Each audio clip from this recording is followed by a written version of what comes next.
All right. We good? You guys good? We're good. I'm standing right here nice and close so everyone can hear me. I will try and talk slower because apparently I talk incredibly fast and with my hands because I'm Italian. Okay, as you can see, I'm pretty much in an empty room.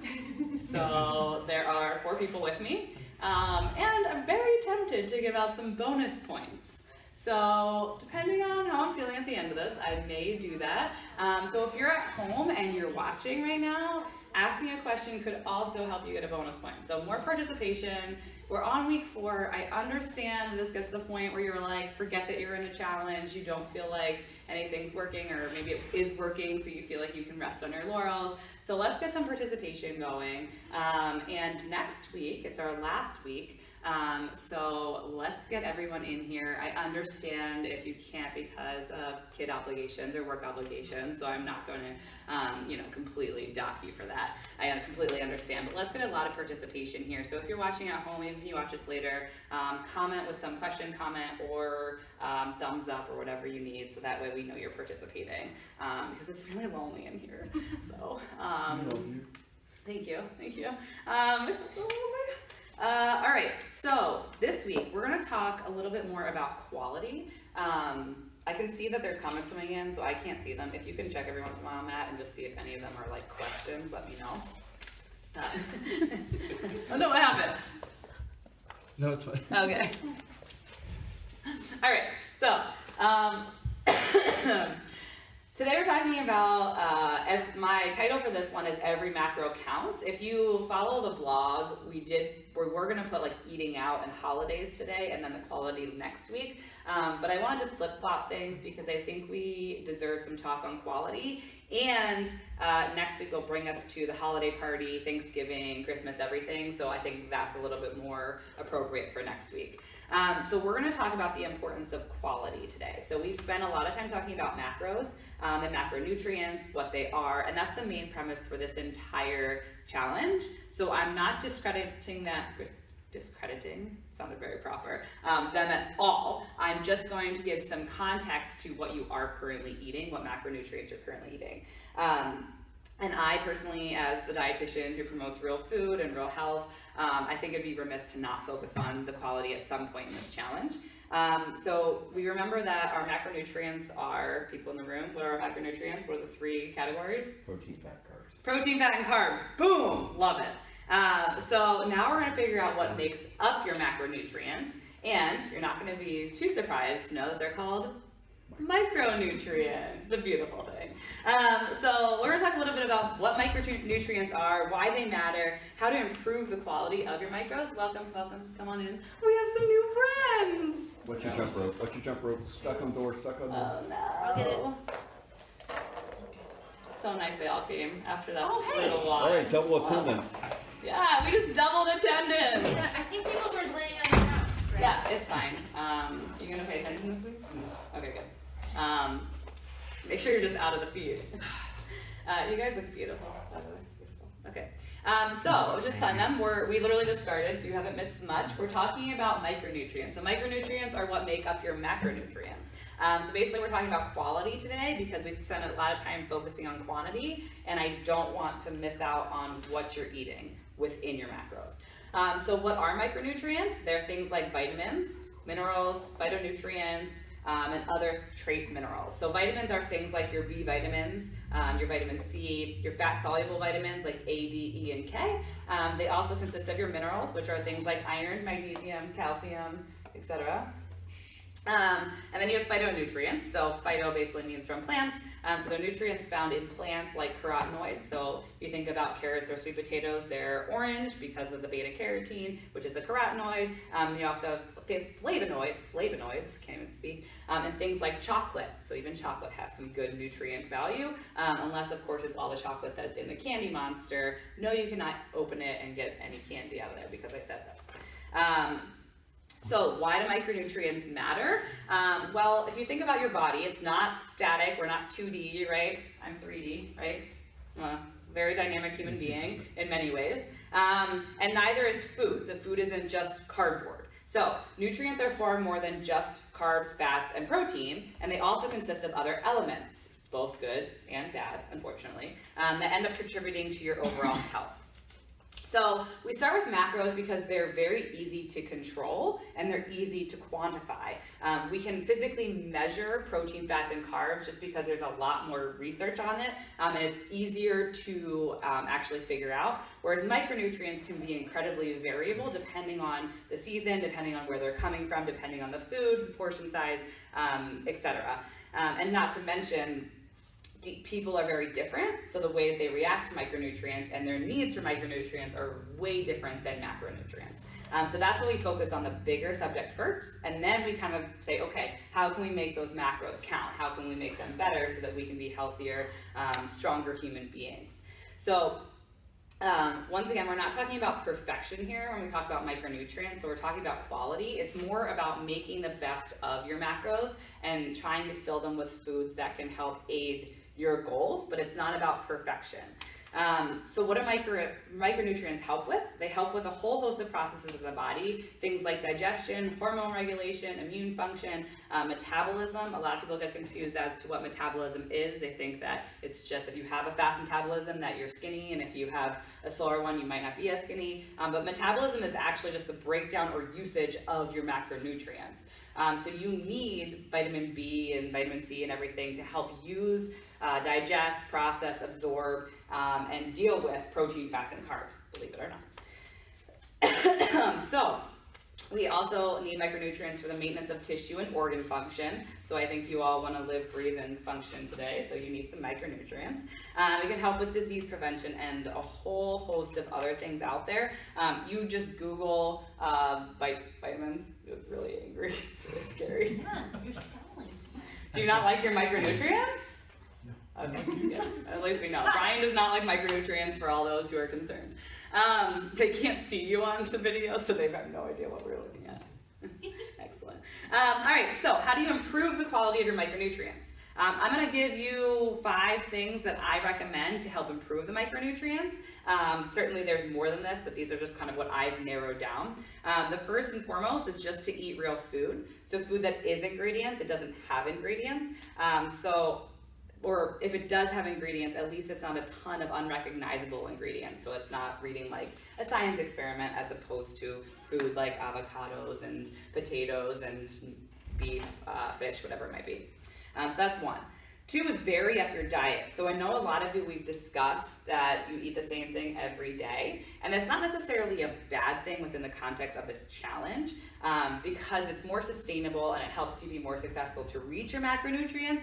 However, we do want to think about finding maybe a list of variable breakfast, lunch, dinners, and snacks, because by varying up your diet, you're going to get a wide array of micronutrients as opposed to the same exact thing every day. Once again, your days are not similar, so you need different nutrients every day to sustain that. So eat real food, vary up your diet. Next is eat seasonally and locally. So we live in like the mecca of fresh food, which is crazy because we're in upstate New York. But eating in season is incredibly important because it means it was harvested and ripe at the time it was pulled. So if you're eating butternut squash now, as opposed to, let's say, in April of next year, you're gonna be getting more micronutrients now than you will in April, because the April one will be the same one that was harvested this time of year. It's just been kept in storage. So thinking about eating what's in season. If you have questions on that, I can probably find a list and post one. I actually just saw a list today in the Edible magazine, which was pretty cool. Eating locally is good too, because the further the food has to transport, the lesser or the longer time it's been in transit. So you're losing a lot of nutrients over time just by oxidation and by it becoming overripe. Next is limiting highly processed and refined food. So it's not just about adding to, it's sometimes taking away from what you're currently doing. So something like your Halloween candy is not actually giving you the micronutrients you need, it's actually detracting from it. So I was trying to think of a good example today of how to explain this. So if you think of a sweet potato and a, what's that candy called? Starburst. I was like, what? You think about both of them, they're very high in carbohydrate. They're not a high-fat food. They're also not really a high-protein food. So if you look at both of them, you could probably finagle your macros to have sweet potatoes and Starburst fit within the same context of your macros, right? We could make that work. Some of you may have already made that work. So if you think about those, your sweet potato, this is my hand, this is my sweet potato, is rich in vitamins, minerals, and carbohydrates. Your Starburst is rich in carbohydrates, food dye, and natural colors and natural flavors. All right, so the sweet potato is giving you vitamins that can help metabolize it, help you absorb it, digest it, and utilize it. Your Starburst cannot, so your Starburst has to actually pull from the body to be digested and absorbed. So you're actually subtracting from your body as opposed to the sweet potato, which is adding to the body. So maybe that you're not going to quite conceptualize that yet, but think about when you're eating something, is it nutrient dense? Is it adding to my health, or is it taking away from it? So Starburst, sweet potato, whatever else you want to replace in those two scenarios. That was great. It's just not fair. Well, oh, It is fair. you don't like it. Yeah. We're confused because we thought you said eat Starburst. Did not say eat Starburst. Also, Maggie, if you're watching, I did not say eat donuts. I also never said ham sandwich, so not hate that to other people. Okay, so I said eat real food, vary up your diet, eat seasonally and locally, limit the highly processed and refined foods, and finally the last step of improving the quality of your micros or your macros is to focus on balance and not spiraling out of control. So we tend to be all or nothing people, right? We're like black or white. If we fail, then we just fail so hard and we continue to fail because we're like, well, screw it. I already ate the Starburst, so now I'm gonna eat the entire bag of Starburst. What's the word again? The ethics. Yeah, trying to be PC if any children are listening or if they're out there eating the candy out of the candy monster. So a lot of people like to follow what they call the 80-20 rule. I don't really care if you follow a rule or a guideline, whatever, but the basis of an 80-20 rule is that 80% of the time you're focusing on eating real food, healthy food, so that it's fueling the majority of your life. And then the 20% of the time is where you kind of go off kilter a little bit, but within means. So you can have the Starburst, but don't make the Starburst the entire part of your diet. And because you guys are tracking, you can understand how it can fit into your diet reasonably. Not over 20%, but within the 20%. For some people this doesn't work, but that's a good guideline. So people might find that 90-10 works better, or not having a rule at all, but maybe on Saturdays they have their glass of wine or whatever it is.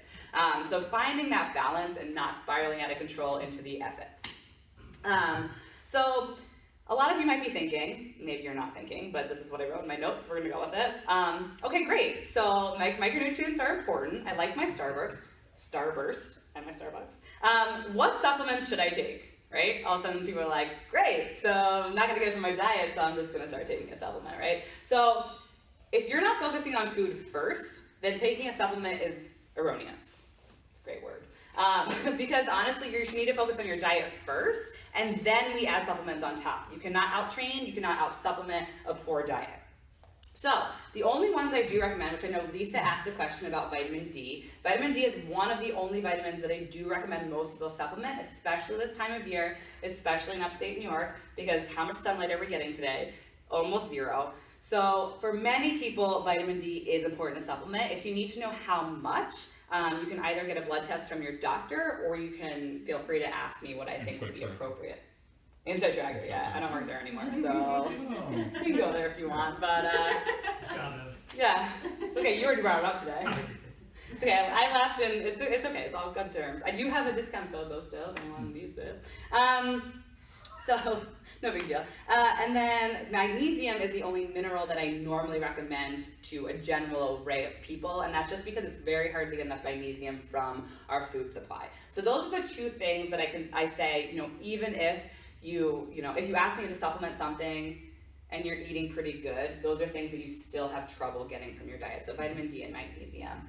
Lisa was asking how I can get enough in my diet. It's very hard to do so. You can get them from egg yolks and fatty fish. You can also get them from mushrooms, but if the mushrooms were not cultivated in the sun, then they're not going to have vitamin D in them, and it's also such a low amount of vitamin D that it's probably not going to meet your needs. However, Jeremy posted a picture of the sun, and I asked him to bring it back, so maybe if we can get that back here, we'll be good. You'll also notice things like milk and orange juice are supplemented with vitamin D. The orange juice I'll never really understand because D needs fat in order to be absorbed, so there's no fat in orange juice, so not really sure where that came from. Also, skim milk, pretty stupid. If you're full fat milk, yes, the vitamin D is okay. Two topics of note before I get to the challenge, just because they're things that kind of came up both in my head and talking to people. First is hydration. We never really completely focused on it. I know the coaches tried to focus one-on-one about it, but just speaking about hydration, thank you, Matt. That was perfectly timed. He just took a drink of his water. I don't know if you heard it. Also, Tyler shattered his water bottle this morning. It was pretty excellent. Wish I was there to see that. So hopefully you went to the water fountain to get your water and hydration. So the goal of hydration is half your body weight in pounds converted into ounces of water. Now that's completely baseline, it's highly variable. Some people will need less, some people need more. So it's just a baseline. So if you're very confused as to where to start, that's a very good starting point. And in MyFitnessPal, you can track it. You've probably seen the water cup, and when you go over, I think it's 8 ounces or 8 cups a day, it like splashes over. So then you're like, cool, I hit my goal. The benefits of proper hydration are that it helps with digestion and utilization of nutrients, especially protein. So if you're someone who's been upping the protein and trying to hit your goal, chances are you also need enough water to be able to digest it and take care of it. It also helps to keep your joints lubricated. So I don't know about all of you, but jumping and squatting and lifting, you do some damage to your joints if you're not careful. So lubricating them with water can be incredibly helpful. It can help with proper brain function. It can also help regulate your body temperature and a whole host of other benefits. You can enter all your hydration into MyFitnessPal, and I highly recommend not waiting until the end of the day to meet these goals, because then what happens? You're up all night. Up all night, and that sucks. So ideally, start your day with 1 glass of water, is my pro tip, and then drink steadily throughout the day and during workouts. That's kind of just something that I was like, no, I need to focus on that. Looks like there's a lot of comments coming in. Yeah. There is. What? I've been like working on the hydration, and I feel like all I do is sweat, like a lot. Yeah, that's good. That means that you're properly You using. should sweat. Yeah, that means that your body's. I know it's gross. Yeah, because that's also helping you regulate your body temperature. So then you have to drink more. So it's like a constant battle. And if you're like not even close to the half your body weight in ounces, and then you go immediately there, you're gonna be miserable. So titrate your way up. This is not a goal, it's not a challenge. You're not gonna be like forced to drink a certain amount of water, but don't go from like 0 to 60, because you're literally gonna be in the middle of a meeting and have to pee 3 times. People are gonna wonder what's wrong with you. So titrate yourself up. So then this is probably a heavier topic, but I just wanted to nip it in the bud because I think that we need to address it and let you know that I hear your concerns and the other coaches hear your concerns, and this is weight loss.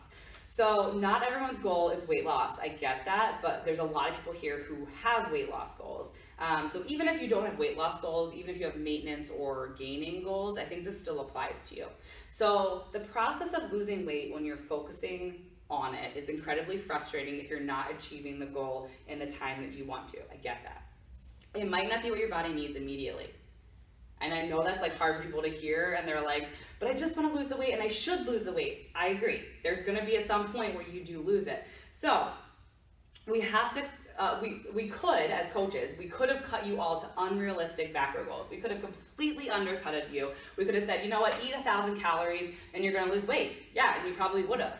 But after the 5 weeks, you would have probably gained it all back and then some, been miserable, noticed your performance declining. So we didn't want to do that. And we wanted to make sure that this was sustainable. So we want to work on providing you proper portion control, understanding what you're putting in your body, both macros and micros. And then I want you to think of kind of these points when you're thinking about your weight loss journey. So consistency is key. Now, you have to be honest with yourself. We can all look in your MyFitnessPal, but you have to be consistent. And understand that, I think I said this last week, 5 weeks is a very, very, very short time. It's a blip on the map, right? We were not born last night. We might have been born tonight, but not last night. So 5 weeks is a short time, but we wanted to create an environment in which you could ask questions, you could trial and error things, you could voice this frustration with us so that we could be there for you. Also to note, macros are not perfect, so there has to be some massaging over time, and 5 weeks might not be enough time for that, and that's okay. But here's the best thing to do. Best thing to do is to be honest with yourself. What's really going on? Are you really hitting your macros? Are you really putting the time into this? Are you really leaning on your coach? What's your lifestyle like? Are you managing your stress? Or are you completely stressed out, trying to hit every workout, not sleeping, not really eating the macros, but then not focusing on the rest of your life, because that's really important too. What's your exercise like? Hitting the gym every day is not good. It's just as bad as not hitting the gym every day. So figuring out that balance, maybe you need to talk to your coach and say, okay, I'm hitting the gym every day and I'm not losing weight. Well, yeah, because you need to take a rest day. That's when you recover. If you don't give yourself time to recover, what happens is that your body becomes inflamed and stressed, and it holds on to fat because your body thinks it's in a constant state of stress. So keep that in mind. Exercise is good, but too much of a good thing can be a bad thing. The worst thing to do when you're frustrated about losing weight is to continue to be frustrated about not losing weight. Getting stressed out about it is probably the worst thing that can happen, because putting that stress in your body then continues this inflammation, it continues this elevated blood sugar, which then continues the holding on to fat. So I know it's hard, it's easy to say, harder to do, I get it. But getting stressed out about it is not good. So talk to your coach, talk to each other, get some insight into other people, have your macros changed if need be, or just take a deeper dive into maybe what's going on at home, what's going on at work, what's going on in life. And maybe this isn't the time to lose weight, maybe this is just the time to figure out what macros you need to function, to be sustainable, and live your life. The other worst thing to do is to give up. I know this is what happens, and this is why I think we see less people, because either people get comfortable or they start saying this isn't working. And I understand that that can be incredibly frustrating, but giving up right now is not going to help you reach your goals. Instead, we need to keep after it. We need to keep asking questions. We need to keep figuring out what it is that's stopping us from reaching our goals, or if those goals were not realistic for where we are in our life. That being said, being hard on yourself is not the way. So I kind of hear some of this negative talk in the gym, and I'm guilty, we're all guilty of it, so don't think like I'm perfect, I'm not, I have my own negative talk to myself. But this is not about perfection, and you're human. So you might lose 5 pounds and then you might gain 3 back, right? That doesn't make you a bad person, that just means that what you're doing might not be working for what you need right now. So, I'm gonna get to the challenge in a second, but I want us to talk more about positive notes. I think I posted in the group last week asking for some positive things, and a few people chimed in, but I want more of that. I want more of these victories, and I'm gonna call them non-scale victories. So I'm okay if you have some scale victories, if you've lost some weight and you're happy about it, but let's leave that between you and your coach, and let's talk about the non-scale victories. Let's talk about the, I PR'd my back squat. Let's talk about the, I'm buckling my belt a little tighter. Let's talk about, having more energy in the middle of the day. Whatever it is that's something that's exciting to you that this challenge has helped with. Maybe it's that you're more positive. Maybe it's that you're reading labels. Whatever it is, just a non-scale victory so we can start focusing outside of the scale, because you're all more than a number, all right?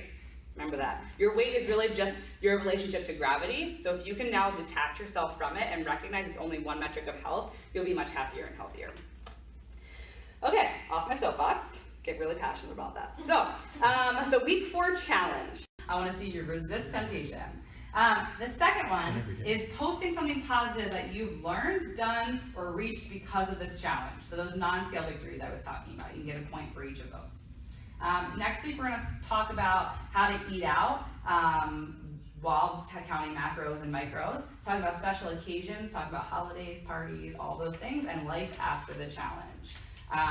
So there is a party next Friday, so we're going to talk about how maybe we can handle that party. Can you repeat those, the challenges and the bonuses? And Yes. Ooh, sorry. that's okay. Week 4 challenge is to add 1 new real food that is nutrient dense, so something high in vitamins and minerals. Think like fruits, vegetables, food that is ingredients, and show us how you used it. If you don't have Facebook, you can just send an email or text to your coach. And then week 4 bonus One is to resist a temptation this week, so maybe like resisting the candy monster, resisting the cookies at work, and show us how you did it. And then posting, another point is available for posting something positive that you've learned, done, or reached because of the challenge. You can also send that to your coach if you don't have Facebook. Thank you.